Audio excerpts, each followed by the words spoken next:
बिस्मिल्लाहिर्रहमानिर्रहीम। अस्सलाम वालेकुम वरहमतुल्लाहि वबरकातुहू। वालेकुम अस्सलाम वरहमतुल्लाह। आली जनाब मोहतरम, माशाअल्लाह आप एक नेशनल डेमोक्रेटिक फाउंडेशन चला रहे हैं और उसके आप सदर भी हैं और बड़ी खिदमात ज़माने से इसमें हासिल हैं आवाम के लिए।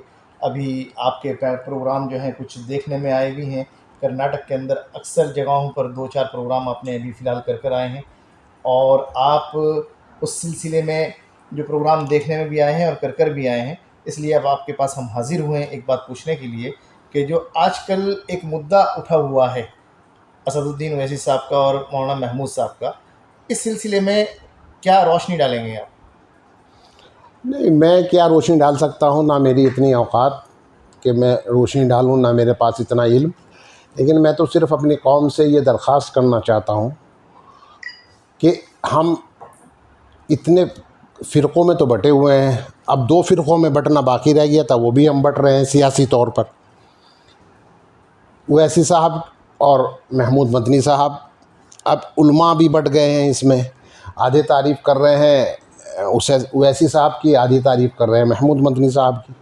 मेरा सिर्फ़ एक अपनी कौम से दरख्वास्त ये है, और तो कुछ नहीं, कि खुदा के वास्ते फ़िरक़ों में मत बटिए, ये मुनासिब नहीं है, ये अच्छी बात नहीं है।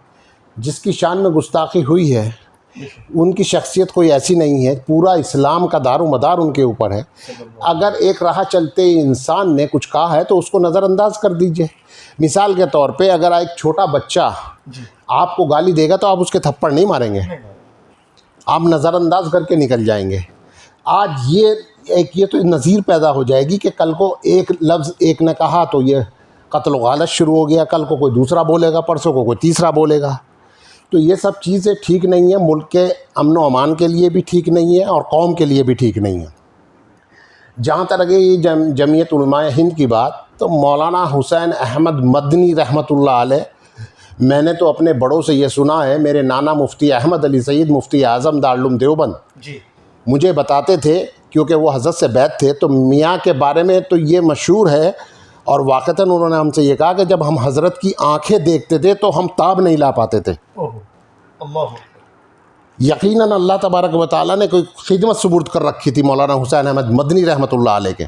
इतने पाए के बुज़ुर्ग थे वो, उनकी औलाद हैं ये मौलाना अरशद मदनी। आपने देखा सन 2013 में जो कवाल में झगड़ा हुआ, कितने मुसलमान बेघर हुए, किसने काम किया? जमीयत, सिर्फ जमीयत ने काम किया। अगर असदुद्दीन ओवैसी काम कर रहे हैं तो वो सिर्फ एक महदूद दायरे में काम कर रहे हैं। ऑल इंडिया ये जो जमीयत उलमा हिंद है, ये पूरे हिंदुस्तान में काम कर रही है। कितने लोगों की ज़मानतें करा रही है, कितने के मुकदमे लड़ रही है बेगुनाहों के। तो मौलाना अरशद मदनी ख़ास करके, तो मैं अपने हज़रत के लिए दुआ करता हूँ, मौलाना अरशद मदनी के लिए भी, और आप लोगों से भी दरख्वास्त करता हूँ, अपने कौम के लोगों से भी दरख्वास्त करता हूँ कि मौलाना के लिए दुआ फरमाएं। अल्लाह तबारक व तआला उनकी उम्र में बरकत अता फरमाए बारी ताला, उनकी आल औलाद की हिफाजत फरमाए बारी ताला। तो बहुत अजीम काम अल्लाह इनसे ले रहा है। सैयदज़ादे हैं, इनके बारे में उल्टा सीधा बोलना मुनासिब नहीं है। अल्लाह तबारक व तआला क्या है, निस्बत की भी लाज रखी जाएगी। इनकी निस्बत देखिए कितनी बड़ी है, निस्बत बहुत बड़ी है इनकी, बहुत बड़ी निस्बत है इनकी।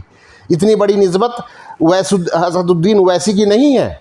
असदुद्दीन ओवैसी एक दुनियावी आदमी है, ये मजहबी आदमी है, ये दीनी आदमी है, ये एक आलिम है, एक बुज़ुर्ग हैं, और उसके साथ साथ उम्मत का दर्द है इनके दिल में। मैं ख़ास करके मौलाना अरशद मदनी के लिए दुआ करता हूँ और आप लोगों से भी दरख्वास्त करता हूँ कि उनकी आल औलाद की अल्लाह हिफाजत फरमाए, उनकी उम्र में बरकत अता फरमाए बारी ताला।